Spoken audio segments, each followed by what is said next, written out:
오늘 우리에게 주신 하나님의 말씀은 요한복음 5장 19절부터 23절과 30절 말씀입니다. 그러므로 예수께서 그들에게 이르시되 내가 진실로 진실로 너희에게 이르노니 아들이 아버지께서 하시는 일을 보지 않고는 아무것도 스스로 할 수 없나니 아버지께서 행하시는 그것을 아들도 그와 같이 행하느니라.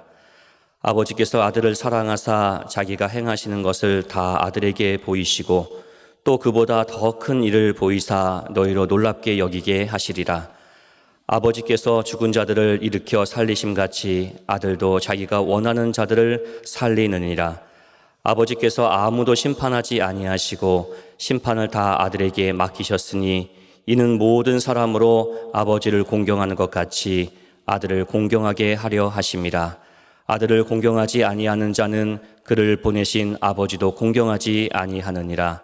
내가 아무것도 스스로 할 수 없노라. 듣는 대로 심판하노니 나는 나의 뜻대로 하려 하지 않고 나를 보내신 이의 뜻대로 하려 함으로 내 심판은 의로우니라. 아멘. 예수님이 유대인들과 안식일 논쟁을 하시면서 아버지께서 일하시니 나도 일한다 하는 이 말씀 때문에 유대인들이 발칵 뒤집어졌습니다. 그러면 저가 하나님이 보낸 하나님의 아들이라는 말인가?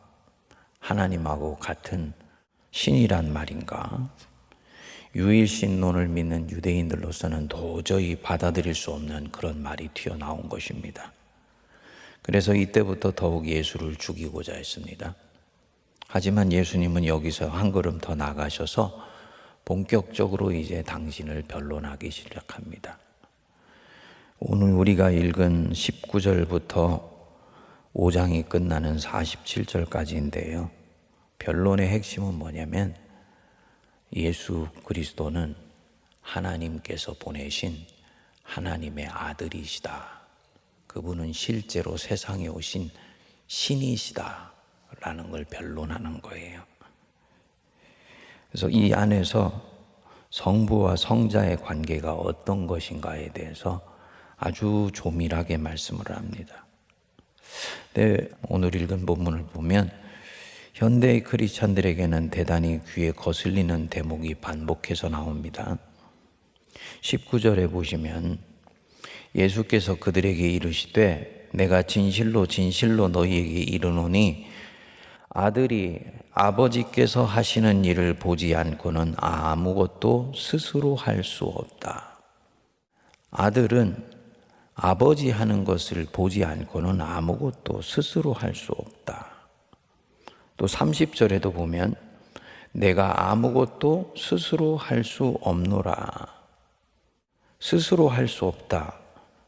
자율적이지 못하고 자유도 없고 주체로 판단할 능력도 없고 성부 하나님께 매여 있다. 매여 있고 종속되어 있어서 그분이 시키는 것만 할 수 있다는 의미로 들립니다. 한글 오역인가 해서 영어로 찾아보니까 영어 성경도 마찬가지예요. By myself. 내 스스로는 I can do nothing. 나는 아무것도 할 수가 없다. 주체성, 독립성 잃어버리고 아버지께 철저히 종속된 관계가 되어 있다라는 뜻입니다. 이 대목 보면은 절대로 이것은 좋은 게 아니에요. 예를 들어서 자녀가 있는데 자녀가 스스로 할 수 있는 게 아무것도 없어요. 이것만큼 안타까운 일이 없지. 모든 것을 옆에서 해줘야 하고 일일이 살펴줘야 하는 것 같이 보이기 때문입니다. 이 자녀는 독립성도 없고 자율성도 없습니다. 부모가 자녀를 강압적으로 종속시켜서 이렇게 될 수도 있고 자녀가 부모에게 철저히 의존적이어서 스스로 할 수 있는 게 없을 수도 있습니다. 그러니까 스스로 할 수 있는 것이 없다. 이런 관계가 좋은 관계가 아닌데 이 관계가 정당화될 수 있는 경우는 딱 한 경우밖에 없습니다. 뭐냐? 스스로 할 수 있는 것이 없는 것이 아니고 스스로 하려고 하지 않고 모든 것을 의논해서 하겠다고 작심하고 결정한 경우에요. 바로 사랑의 관계입니다. 20절에 보시면 아버지께서 아들을 사랑하사 자기가 행하시는 일을 다 아들에게 보이시고, 그렇게 말씀했습니다. 아버지는 아들을 너무너무 사랑하세요. 그래서 아버지가 하려는 일을 아들에게 다 일일이 보이세요. 당신이 가지고 있는 전지전능한 능력도 다 아들에게 주셨어요. 아버지는 아들을 사랑하셔서 보이신 그것을 그대로 따라가십니다. 이 아들은 아버지를 따를 권한도 있고 다른 것을 할 수 있는 자유도 있습니다. 스스로 얼마든지 하실 수 있어요. 하지만 아버지가 당신을 얼마나 사랑하는지 알기 때문에 이 아들도 아버지의 뜻 외에는 다른 것을 하고 싶은 마음이 들지를 않는 것입니다. 그러니까 아버지에 대한 사랑에 푹 빠진 거예요. 그래서 아버지가 원하는 것을 할 뿐만 아니고 아버지 원하는 것만을 하고 싶어 하는 거죠. 이 종속 관계가 아니에요.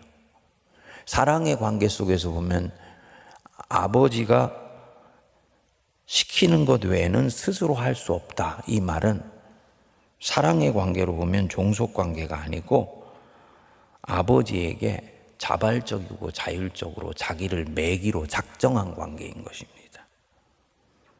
찬양에 오직 주의 사랑에 매여 내 영혼 기뻐 찬양합니다. 딱 그런 관계입니다.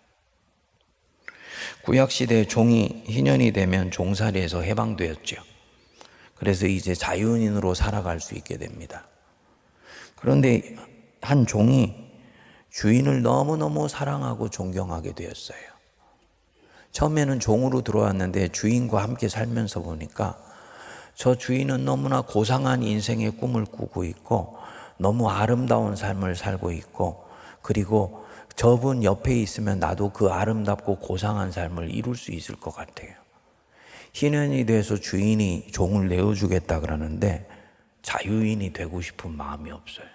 그냥 저 주인 옆에서 종으로 살아가는 것으로 이미 자기 인생은 자기 인생의 소원을 이룰 것 같은 마음이 드는 거예요. 그러면은 주인과 그 집안에 있는 모든 식솔들을 불러놓고 언약식을 맺었죠. 문설주에 귀를 대고 그 귀를 뚫습니다. 내 귀는 내 것이 아니고 주인의 것입니다 라는 뜻입니다. 나는 이때까지도 그랬지만 오히려 이후부터는 더 적극적으로 주인이신 내 주인님이 시키시는 것만을 듣고 보고 따르기로 결심했습니다. 요 언약식을 치렀어요. 그러니까 분명히 자유인이 되었는데 주인을 너무 사랑하기 때문에, 주인을 존경하기 때문에 그 주인이 원하는 것만을 하고 살겠다고 새로운 종이 되는 것입니다. 여러분, 이 사람 종입니까? 자유인입니까? 자유인이에요. 종이 되기로 결심했기 때문에. 주인을 너무나 사랑하고 너무 존경하여서 그 주인의 뜻대로 하는 것이 곧 자기 소원이 되어 있기 때문에 이 사람은 종이 아니에요. 자유인이에요. 바울이 얘기한 이중의 자유입니다. 자유인이 돼 그 자유를 자기를 위해 사용하지 아니하고 자기가 사랑하는 하나님 아버지를 위해서 사용하기로 결심한 사람. 그래서 주인의 뜻에 오롯이 따라가기로 결심하고 결정한 사람. 예수님이 내가 아무것도 스스로 할 수 없노라 라는 얘기는 바로 이 뜻입니다. 성부의 뜻과 어긋나는 것은 인생에서 하고 싶지 않다라는 말입니다. 성부 하나님도 마찬가지입니다. 아버지는 아들을 너무너무 사랑하세요. 그래서 당신이 갖고 있는 모든 권능을 다 아들에게 주셨어요. 20절에는 보면은 자기가 행하시는 것을 다 아들에게 보이시고 그보다 더 큰 일도 보이셨다 그랬습니다. 21절에는 보면 아버지께서 죽은 자를 일으켜 살리심과 같이 아들도 자기가 원하는 자들을 살리시느니라. 22절에도 보면은 아버지께서 아무도 심판하지 아니하시고 심판을 다 아들에게 맡기셨다. 26절에도 보십시오. 아버지께서 자기 속에 생명이 있음 같이 아들에게도 생명을 주어 그 속에 있게 하셨다. 그야말로 성부는 성자에게 다 주셨다는 거죠. 사랑하니까. 내 것이 네 것이야 하고 주신 거예요. 그러니까 성자의 권능은 성부로부터 물려받은 것입니다. 그런데 아들은 이 막강한 권능을 절대로 임의로 사용하지 않습니다. 당신 자신을 위해서는 사용하지 않아요. 보리떡 5개와 물고기 2마리로 5,000명이 넘는 사람을 먹이실 수 있는 권능을 갖고 계세요. 그렇지만 스스로 배고프시다고 돌덩이를 떡덩어리가 되도록 하는 일은 없으세요. 왜냐? 성부 자신만을 위해서 그 권능을 사용하기로 작정하셨기 때문에. 십자가에서 내려올 능력이 얼마든지 있으세요. 하지만 그렇게 하지 않으세요. 당신의 권능을 철저히 제한하시고 오직 그 능력을 아버지의 뜻을 이루는 데만 쓰십니다. 아버지께 듣지 않고 임의로 하시는 경우는 절대로 없습니다. 이게 진정한 연합이에요. 이게 진정한 일치, 사랑의 연합. 기독교 신앙이 갖고 있는 궁극적 목적이고 마지막 길입니다. 근데 어느 순간부터 기독교 신앙이 이걸 강조하지 않아 왔어요. 장로교의 창시자라고 일컬어지는 칼뱅도 기독교의 마지막 목적이자 크리스찬의 마지막 목적은 성부 하나님, 삼위일체 하나님과 연합되는 것이다. 유니온 위드 갓이다 라고 얘기를 했는데 어느 순간부터인가 이것을 그냥 신비주의적인 것으로 인식하지 교회가 하나님과 사랑의 연합을 이루는 것을 신앙의 목표로 추구하지 않는 기이한 신앙 형태가 들어왔습니다. 이런 면에서 이 요한복음이 얘기하는 이 말씀들은 얼마나 우리에게 보석 같은 것인지 몰라요. 옛날에 예수원의 대천덕 신부님이 그랬다 그러더라고요. 나중에 하나님을 너무너무 사랑하게 되니까 자기도 모르게 묻게 됐대요. 음식을 먹는데 하나님, 오늘은 어떤 음식을 제일 먼저 먹을까요? 어떤 음식을 주로 먹을까요? 이렇게 묻게 됐대요. 무엇을 먹어야 제 건강이 좋아지면서 하나님도 기뻐하시고 그 건강으로 하나님 일을 할 수 있을까요? 이렇게 생각하고 물은 거죠. 저는 초보 신앙일 때 생각했습니다. 무슨 밥 먹는데 뭘 먹을지를 물을까? 그런 것은 다 자기가 자율적이고 독립적으로 결정하는 것이고 그게 아버지가 원하는 것 아니신가? 자유함으로 독립적으로 주님을 섬기는 거 원하시는 거 아닌가? 그런데 예수를 믿어보니까 여기에 함정이 있어요. 사람들이 자유를 빌미로 얼마나 못된 짓을 많이 하고 자율적으로 하는 것을 핑계로 얼마나 죄를 많이 짓습니까? 그래서 이분이 물었던 것 같아요. 하나님, 제가 뭘 먼저 먹기를 원하세요? 스스로 판단할 능력이 없어서가 아니고 하나님을 사랑하기 때문에 그분이 원하는 것을 내가 하고 싶은 마음이 찾아온 거예요. 그래서 자신의 자유를 내려놓고 음식 하나를 먹는 데 있어서도 아버지의 뜻을 먼저 따르고자 하는 것입니다. 이것은 신비적 관계입니다. 그리고 이 관계 속에 들어가 본 사람만이 이 신비적인 관계가 얼마나 소중한 것인지를 압니다.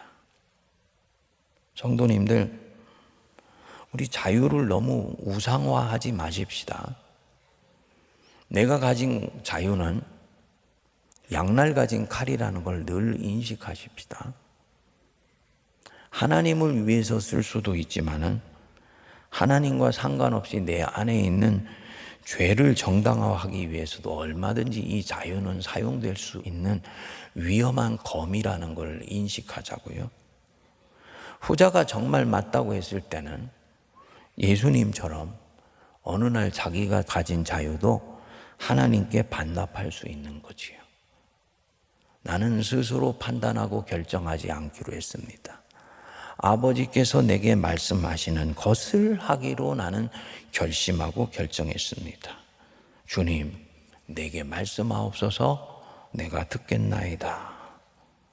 이게 가장 아름답고 위대한 기도라는 거지. 주님께서 그거 들어주실까? 들어주시죠. 뭘 먹을까요? 마음속에 이는 소원을 주시지요. 그래서 당신을 더 신실하게 따라갈 수 있도록 이끌어 주시지요.